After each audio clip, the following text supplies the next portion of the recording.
carry on. So we've got Brent and Jane here to speak to the item 18 on the Three Waters report. So do you want to take us through the highlights first, and then we'll have some questions?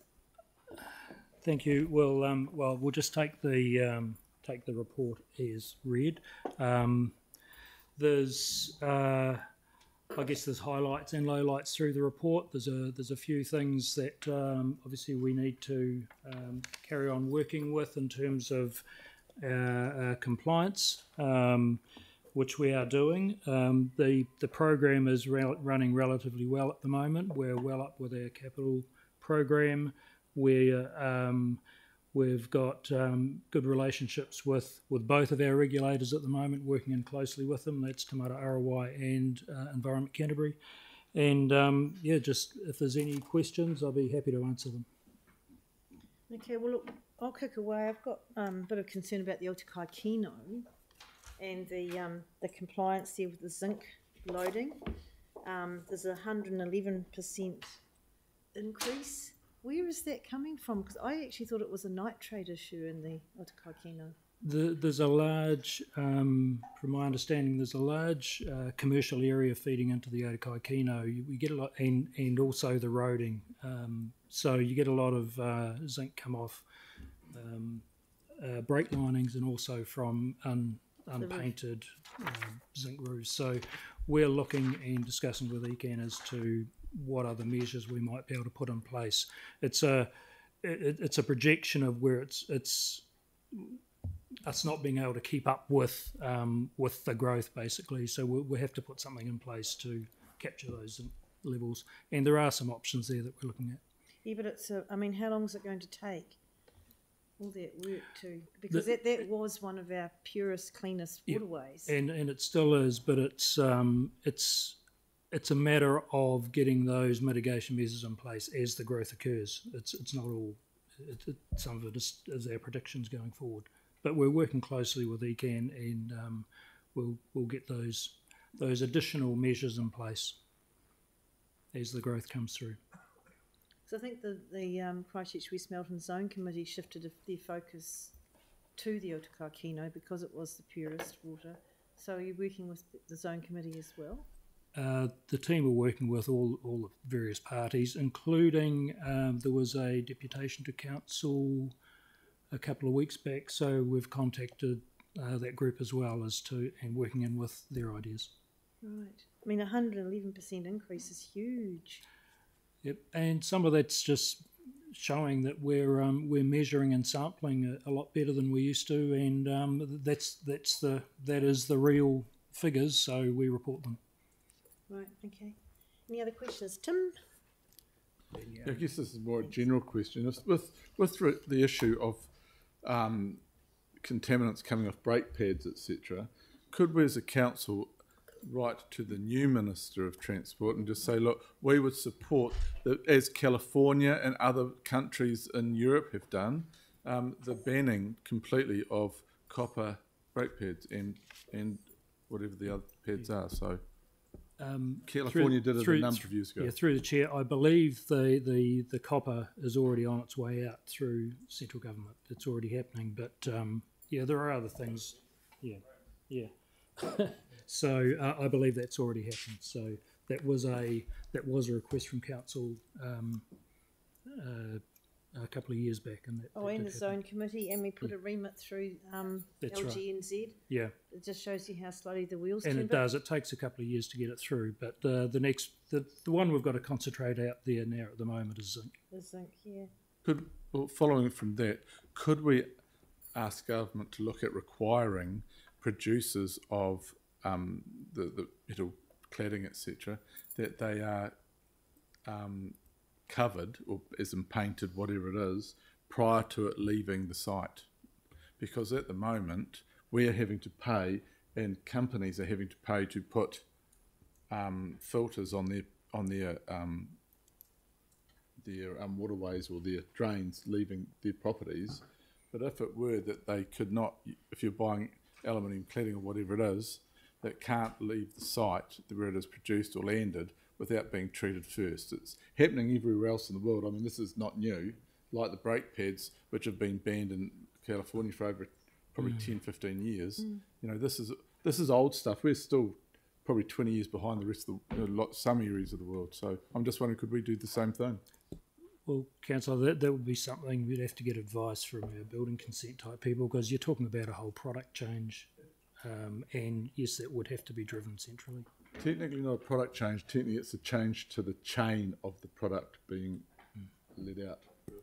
Well, shall we just request that advice? And what would be, I mean, you've got to start everything somewhere, don't you? So maybe we could make a start at looking into that. Thanks, Tim. We've got Yanni then. Aaron? Thank you. Yeah, I was interested on page 773, the plan change 17. I'm just wondering what resources are required to do it, and if it's started, and what visibility we'll get of it. Just mindful that we've got other plan changes that we've already agreed to do that we're still not progressing. So trying to understand how we use resource to do that. Councillor, all of those mitigation measures on those pages are things that are already underway with the existing staff, and they're working both internally within council and with Environment Canterbury on all those measures. And I did check with our quality and compliance team before coming down, and they said that ECAN are quite happy with the program that we've put in place. So, sorry, what's the time frame for plan change 17? It says there from late 2023 to mid 2024. Right. That's what I've been given. Yeah. So how do we, because we've got resolutions to do plan changes as well that we're not progressing. Like there's one from 2 years ago.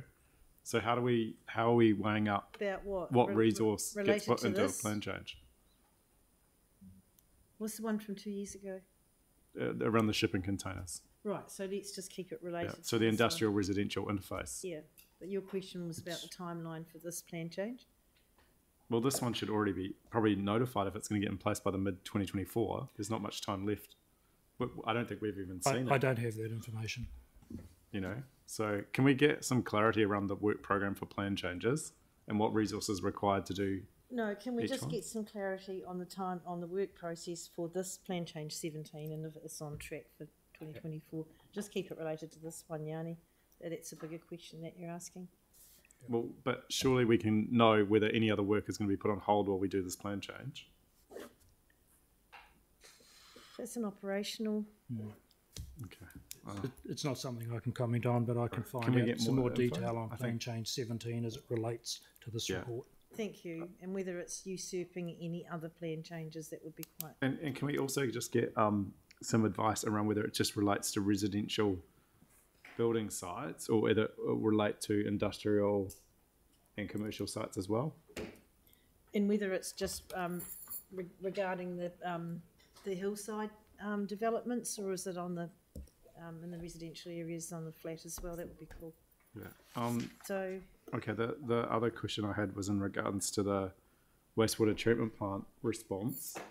Just wondering, it was really bad again last night, really, really vile. And just wondering if there's a way, I know on our webpage we get weekly, we monitor it continuously, but we only have a specialist download the data every Friday.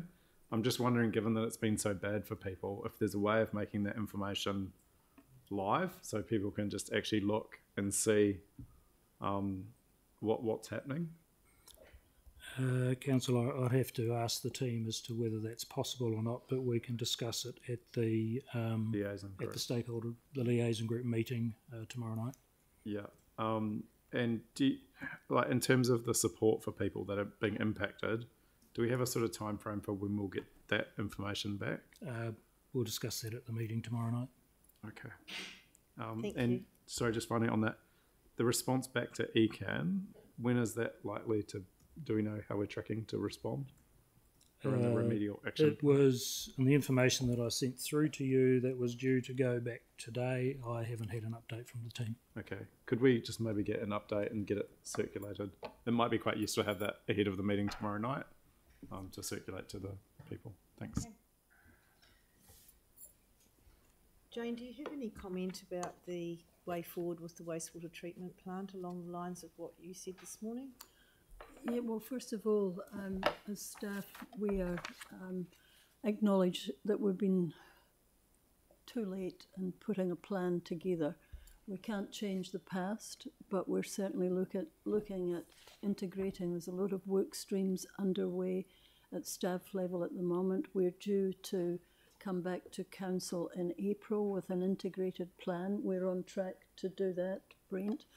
And that at that point we should be able to have some timelines, what we're going to do by when, including the plans to respond to the community and get a bit more formality and connectedness up with not only what's happening to keep the interim solution going at the moment, but possible longer term solutions.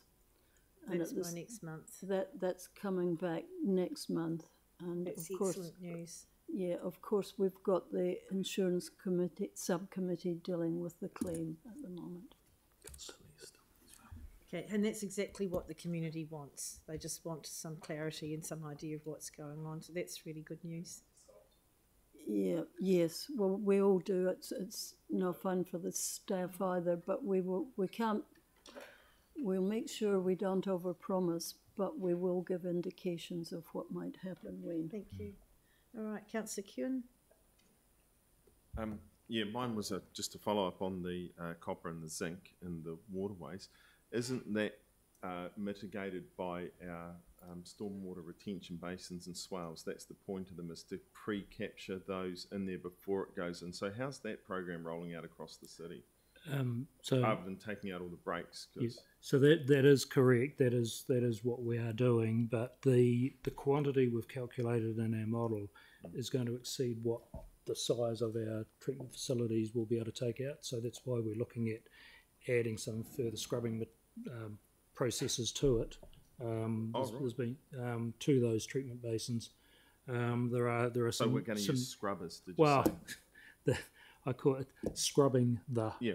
Yeah. It's not. It's like a filter. like another type of filter, but it's something that the team have been working on recently.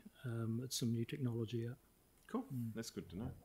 I think Tina's keen on the story at some point. I can tell by. But it is best. You're right. But it's still best to try and eliminate these things at source rather than. Possible, yeah. But bearing in mind those ponds work very well in new subdivision areas. Yeah. But it's the old retrofit. It's the retrofitting. Yeah. Hereward's looking so good. Like. Councillor Templeton. Thanks so much. There's some really useful information in here. The one thing that I'm not seeing there that I'd really like to have a look at in an overview of at some point is the BAU renewals program for our water supply. So we've got the water supply quality, the actual, meeting the standards in the drinking water for contamination. We've got the job volumes, which is the reactive maintenance leaks and how quickly we respond to people's calls. But I don't have any sense of how quickly or where we're renewing our pipes ahead of them breaking. So that's the bit that gets us to lower leaks in the long term, rather than just fixing the leaks as they pop up. So, Councillor, there's a couple of things there, because after some questions earlier in the week, I went back and checked with the team. So we have our renewals program driven out of the WAIF, the Asset Assessment Intervention Framework, and that picks up on age and type and that sort of stuff. Yeah. We have the information coming in from the contractors, which are how many breaks in the street. Normally, if it gets to 4 or so, then it gets onto the program. There's not a perfect correlation between the age of our pipes and where our leaks are popping up. I wasn't talking about age. And so what I've asked to do, we're going to be coming back to you. I've asked Michelle to come back to you on this whole water balancing program, which looks at the leaks, but also feed in the information around the program. I mean, currently this year, we're already ahead of program in terms of our reticulation renewals, and we did the same last year. We got to this point in the year and released a couple of extra tranches of work because some other work had been held up. So we're currently, I think currently this year's $29 million worth of water supply renewals, which very roughly on average equates to probably 29 kilometres. This is ramping up over the next 10 years, because I know you've asked this question as to whether we've got enough funding or not. It's going to be averaging getting closer to $48 million a year over the 10-year period. So we're working with our contractors to increase their capacity, and where possible we bring work forward through other work being delayed and pushing it that way. Yeah. So we're going to try and package that all up in a information report back to council about that whole water balancing, leaks and program issues. That would be really good, and it'd be really good to make sure that we're clear as well that over how much we're doing sort of as a percentage of the network. So we know that we need to do sort of a certain percent, like with roading, we need to do a certain percentage a year to be able to improve the quality overall over time. But also because that actually how much we're doing doesn't always equate or align very well with how much we're spending, because different pipes in different areas, those kind of things. And probably the most important thing is how much are we doing. Yes, we need to know how much we're spending, but actually to know that we're improving the quality of our pipe network over time, we need to know how much, if that makes sense. Yes, that's right. And percentage-wise, how long it's going to take. So, for example, if we did all our highest priority candidates over the next 10 years, we would probably only do about 400 to 500 of those candidates, and there's about 800 on the list. Yeah. But not all, just because they are shown as old doesn't mean they need replacing. And absolutely. Someone did make a comment to me. It's close to your heritage comments before, Councillor Scandrett, about it's not always about old age. Sometimes it's your joints and your pipes and your valves let go. So it's we're wanting to try and bring back a comprehensive picture of all of the jigsaw. And sometimes it's a whole pipe that needs replacing. Sometimes we've just been lining some of them. Correct. Where the infrastructure's fine, but it's got cracks. We can put a lining through it instead. And there may be situations, for example, a very old pipe in a cul-de-sac with half a dozen houses versus a similar age pipe in a arterial road, for example. It may be more prudent to wait and repair the break in the first instance versus be proactive and repair the other. So when are we expecting that information? I've asked for it within the next 2 months, so you've got the information prior to going back for the final LTP. That's great. Thank you so much. Yeah. Thanks, Sarah. Councillor Donovan, you okay? I've just got one more about the on page 785 O'Kane's Bay and the wastewater,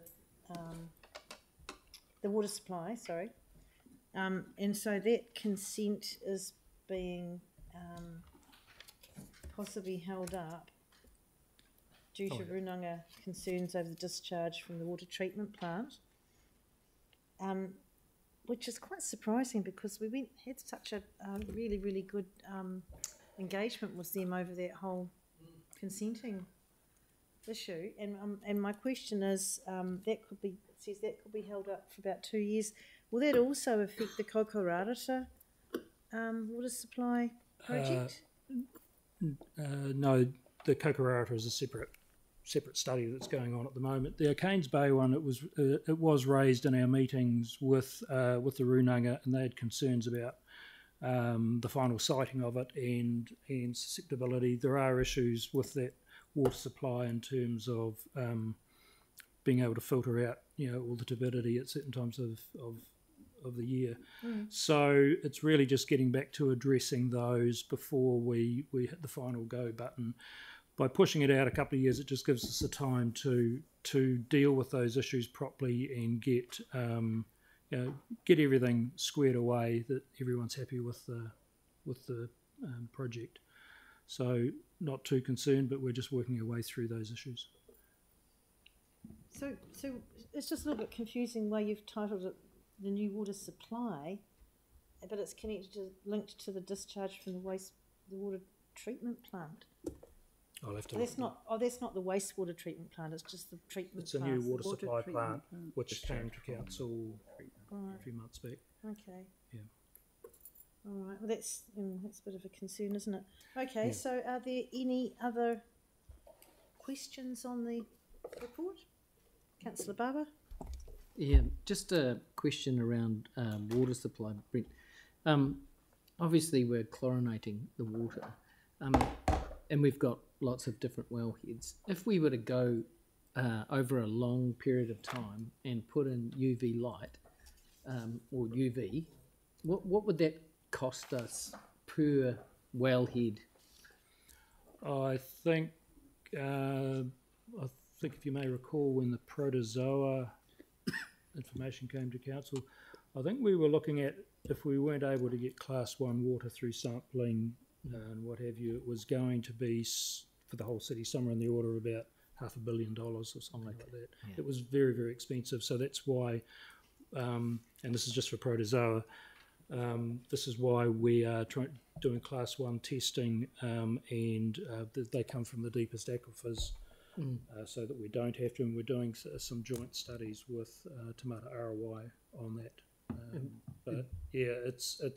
We know how that's progressing. Well, they're not cheap to. No, sorry, I don't. But they're not cheap to build. But they're not cheap to run either, because of course UV systems all. Yeah. They take a lot of power. So. Yeah. No, I just forgot the quantum, but yeah, thanks.